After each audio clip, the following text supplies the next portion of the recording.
사회불안은 단순히 내향적 성격이나 수줍음이 많은 것과는 차이가 있습니다. 사람들을 대하는 상황이 힘들어 하루하루를 힘겹게 사는 분들이 계시다는 거예요. 하지만 사회불안은 반드시 치료할 수 있습니다. 안녕하세요. 30년 경력 정신건강의학과 전문의 유상욱입니다. 혹시 사람들과 어울리는 것을 어려워하시나요? 모임에 참석해야 한다는 것을 생각하면 가슴이 답답해지시나요? 타고나기를 내향적인 성격인 분들도 있지만 사회불안장애 때문에 이런 증상을 겪는 분도 계십니다. 언뜻 보면 비슷해서 헷갈리기도 쉽죠. 그래서 오늘은 사회불안장애를 겪고 있다는 6가지 신호에 대해서 말씀을 드리겠습니다. 사회불안장애를 겪고 있는 분들은 완벽주의적인 성향이 강합니다. 실수에 대한 두려움도 높고요. 어느 누구나 실수를 하지 않길 바랍니다만 실수하는 것에 대한 두려움이 너무 지나쳐서 실수하면 큰일 나지라는 생각에 사로잡히게 되면 이런 실수에 대한 두려움은 오히려 불안과 긴장을 강화시키거나 극대화시킵니다. 그래서 발표나 무대 같은 상황에서는 오히려 역설적으로 더 큰 실수를 유발하게 됩니다. 사회불안장애에서는 시선 접촉을 회피합니다. 상대방이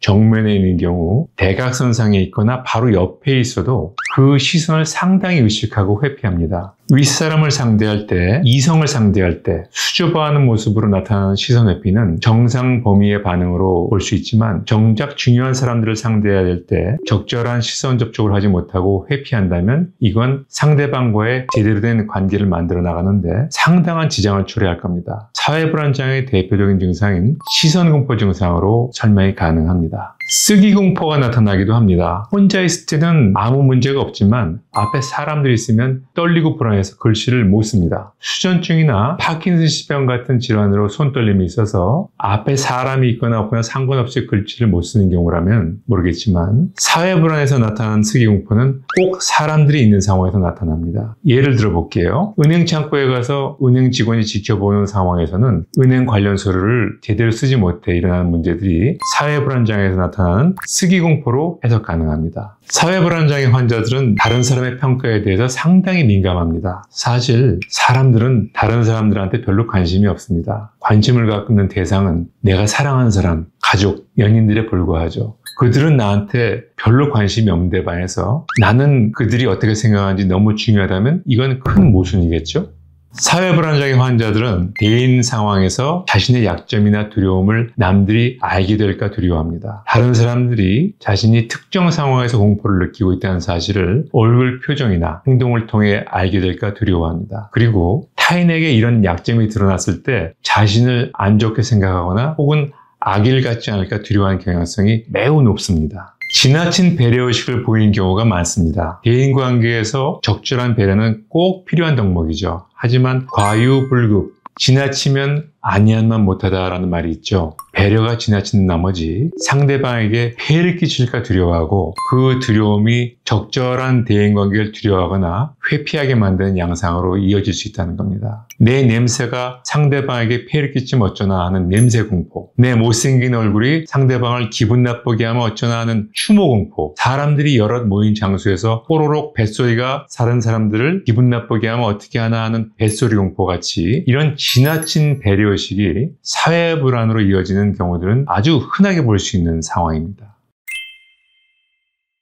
가장 효과적인 치료 방법은 인지행동 치료와 약물 치료를 잘 결합해서 치료하는 겁니다. 인지행동 치료는 개인 치료로도 가능하지만 그룹 형태로 진행하는 것이 가장 효과적인 방법이기 때문에 우선 선택되는 방법입니다. 인지행동 그룹 치료에서 다루는 세부 과정들은 설명드리자면 호흡훈련, 이완훈련, 안구훈련, 인지훈련, 노출훈련 같은 훈련이 기본 훈련이 되고 이런 과정에 더해져서 광고기법이나 확인기법, 사회기술훈련, 역설지향기법 같은 훈련들이 병행이 됩니다. 훈련 방법들의 제목만 나열하다 보니까 잘 감이 안 오실 수 있을 것 같아서 이 중에 하나 예를 들겠습니다. 불안 긴장 시에 호흡이 빨라지는 과호흡이 일어나게 되는데 호흡 훈련을 통해서 과호흡뿐만 아니라 심장이 빠르게 뛰는 현상, 손떨림 같은 증상까지 줄일 수 있는 방법을 배우게 됩니다. 이 호흡 훈련이 익숙해지고 실제로 자신의 신체 증상과 심리 증상을 조절할 수 있게 되면 상당한 자신감을 얻게 됩니다. 약물 치료의 경우에는 사회불안 증상을 감소시키는 상당히 효과적인 약물들이 이미 개발되어서 널리 사용되고 있고, 특히 무대에 오르기 직전에 사용할 수 있는 베타 차단제는 상당한 효과를 보는 경우가 많습니다. 비약물적인 치료로는 TMS, 경두개 자극술이라고 불리는데, 약물 치료가 화학적인 치료라면 이 TMS는 뇌에 가하는 물리치료라고 볼 수가 있습니다. 자기장을 이용해서 뇌세포에 직접 물리자극을 주어서 사회불안을 줄이는데 상당히 효과를 볼 수가 있습니다.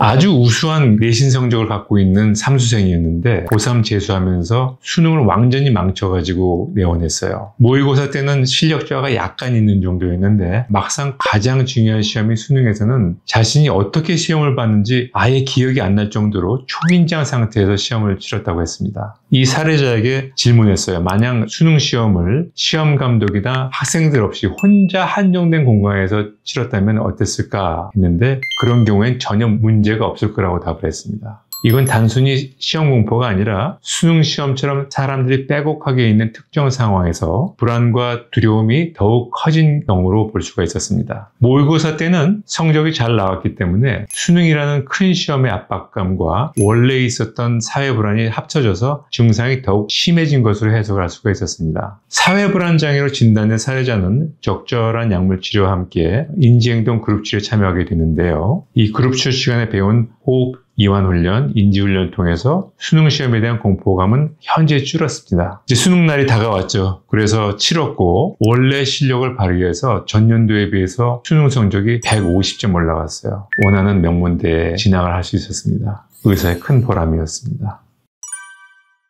오늘은 사회불안장애를 겪을 때 나타나는 6가지 신호와 치료 방법에 대해 말씀을 드렸습니다. 사회불안장애는 누구에게나 찾아올 수 있습니다. 하지만 여러분이 겪는 그 불안과 두려움은 치료를 통해 분명 나아질 수 있습니다. 스스로를 너무 비난하지 말고 필요하다면 전문적인 도움을 받는 용기를 내셨으면 좋겠습니다. 여러분의 작은 용기로 일상에서 다시 평안함을 찾을 수 있을 겁니다. 사회불안장애를 겪고 있거나 극복한 분이 계시다면 댓글로 경험을 나눠주셔도 좋을 것 같습니다. 이 영상이 도움이 되셨다면 구독, 좋아요 부탁드리겠고요. 오늘도 여러분의 평안한 하루를 기원합니다. 닥터우의 마음쉼터 유상우 원장이었습니다. 감사합니다.